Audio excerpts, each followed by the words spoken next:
Welcome to Science Force. Hello, and a very warm welcome to this explainer.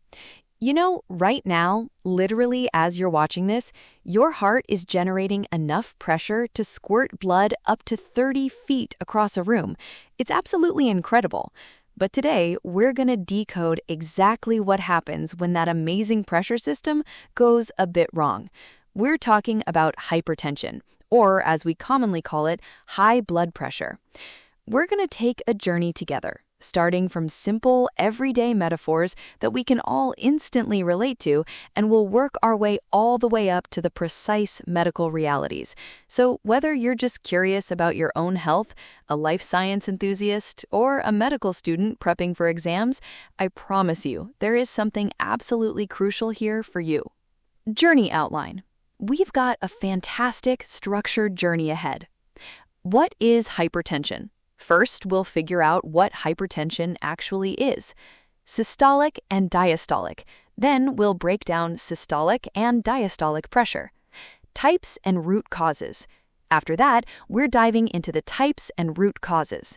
Silent complications, followed by a look at why it's so famously called the silent killer. And finally, we'll wrap up with diagnosis and some very effective treatments. Step by step, we're going to build your understanding. 1. What is hypertension? Understanding pressure. All right, let's jump right into section 1. What is hypertension? At its absolute most basic level, hypertension just means your blood pressure is staying higher than normal for a prolonged period, and that is putting continuous extra stress on your arteries. To truly grasp the whole picture, it helps to look at this through 3 different lenses. Everyday lens, it's simple. Think of your heart as a water pump and your blood vessels as the pipes. Life science lens, if we dig a bit deeper into the life science lens, it's all about a delicate balance between cardiac output, that's the sheer volume of blood your heart pumps every minute, and peripheral resistance, which is the physical pushback from the walls of your vessels. And medical lens. Finally, from a strict medical lens, hypertension is a chronic elevation of systemic arterial pressure. Over time, this forces the blood vessels to actually change their fundamental structure in a process called vascular remodeling, and that is what leads to severe target organ damage down the line. The garden hose metaphor. Let's just zoom in on that everyday lens for a second. I want you to imagine a standard garden hose. The standard flow of water just gently passing through, that represents your normal blood pressure. But what happens if you turn the tap on full blast and put your thumb over the nozzle? The hose bulges, doesn't it? The material gets stressed. Inside your body, when that pressure stays high for years, the sheer mechanical stress causes microscopic tears in the delicate inner lining of your arteries. It triggers inflammation and sets off a chain of fundamental vascular damage. The core physics. For the life science and medical students tuning in, the core physics of this entire condition actually come down to one very simple equation. Blood pressure equals cardiac output times peripheral resistance. It's just biology and physics working together. Cardiac output is the volume of blood your heart forces out every single minute. Peripheral resistance is the friction, the pushback offered by your vessels. If your heart is pumping too hard, or if your arteries are getting narrowed, stiffened, or clogged up with plaque, which increases that resistance, your blood pressure is inevitably going to go up. 2. Systolic and diastolic. Breaking down 120/80. Moving right along to section 2, let's break down those classic numbers you always see at the doctor's clinic, 120/80, and understand what's physically happening inside your chest. Let's completely demystify this. The top number, systolic, 120, that's your systolic pressure. Imagine squeezing a water balloon as hard as you can. That peak outward force is your systolic pressure. Biologically speaking, this happens during ventricular systole, the exact fraction of a second your left ventricle forcefully contracts to push blood out to the body. The bottom number, 80, is your diastolic pressure. Even when you stop squeezing that balloon, there's still some baseline water pressure left inside, right? In your body, this happens during ventricular relaxation, when the heart is just resting and filling between beats. Medically, an elevated diastolic number is actually a critical warning sign of poor vascular tone and stiffening arteries. So where does this pressure actually come from?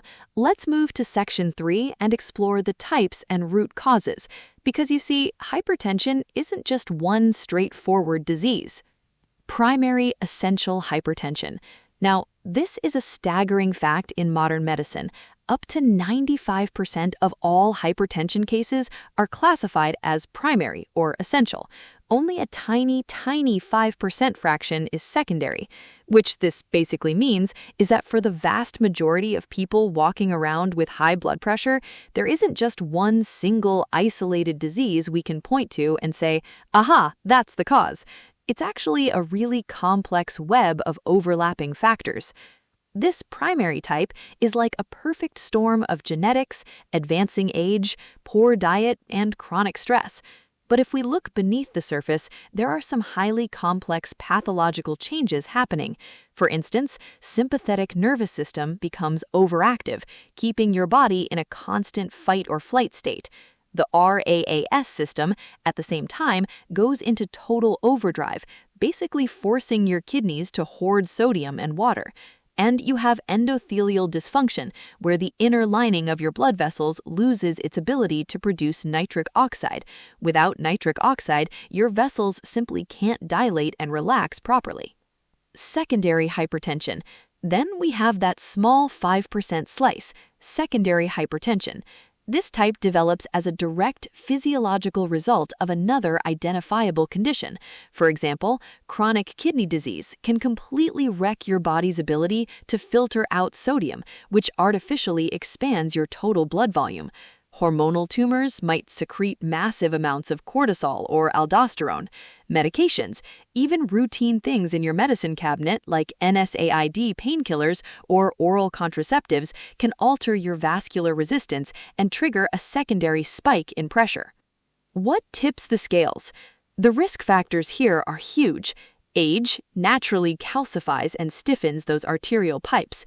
Obesity leads to severe insulin resistance, which directly drives up that sympathetic nervous activity we just talked about. Excess salt, think back to our plumbing metaphor. Excess salt creates an osmotic pull. It literally holds on to water, pumping more fluid volume into the exact same pipes. Smoking physically damages your endothelium. Chronic stress floods your system with adrenaline and cortisol, keeping your blood vessels in a permanent state of constriction. 4. Silent complications. When pressure builds. Okay, things get a bit serious here in section 4, the silent killer's complications. What exactly happens when we ignore this building pressure? Because people usually feel normal, it's called the silent killer. Symptoms usually appear only after it becomes severe, and honestly, this is the single most dangerous thing about hypertension. You can't physically feel a pressure of 150/90, you just can't. By the time you're actually getting headaches, feeling dizzy, having blurred vision, or getting nosebleeds, the condition isn't just starting out, it's already severe, and irreversible organ damage is actively taking place. Systemic assault on the body. Your entire body is basically under siege. To pump against all that high resistance, your heart muscle is forced to thicken up, a condition medical students will know as left ventricular hypertrophy, and eventually it just stiffens and fails. Brain. The tiny microvasculature can actually rupture, causing a hemorrhagic stroke. Kidneys. The delicate little filtration units in your kidneys, the nephrons, get structurally destroyed, leading to chronic kidney disease. Eyes. It even targets the back of your eyes. The high pressure causes hypertensive retinopathy. Clinicians looking into your eye can literally see narrowed arteries, fluffy white cotton wool spots from nerve damage, and papilledema, which is a really dangerous swelling of the optic disc. It's a total systemic assault. 5. Diagnosis and treatment. Taking back control. All right, let's brighten the tone a bit, shall we? Because thankfully, there is so much hope. Let's move to section 5, diagnosis and effective treatment. It's time to talk about how we take back control. Diagnosis and monitoring. First things first, how do we catch it? A single reading at a doctor's clinic? No, that's simply not enough to diagnose a chronic condition. Doctors rely on clinic measurements combined with regular home monitoring. But for the clinical students listening, 24-hour ambulatory monitoring is the absolute gold standard. It's crucial because it detects white coat hypertension, where just being nervous at the clinic causes a spike. Masked hypertension, where your pressure looks totally fine in the clinic but skyrockets during your normal daily stress at home. And nocturnal dipping. It also checks if your blood pressure naturally dips at night while you sleep, which is super important for your long-term heart health.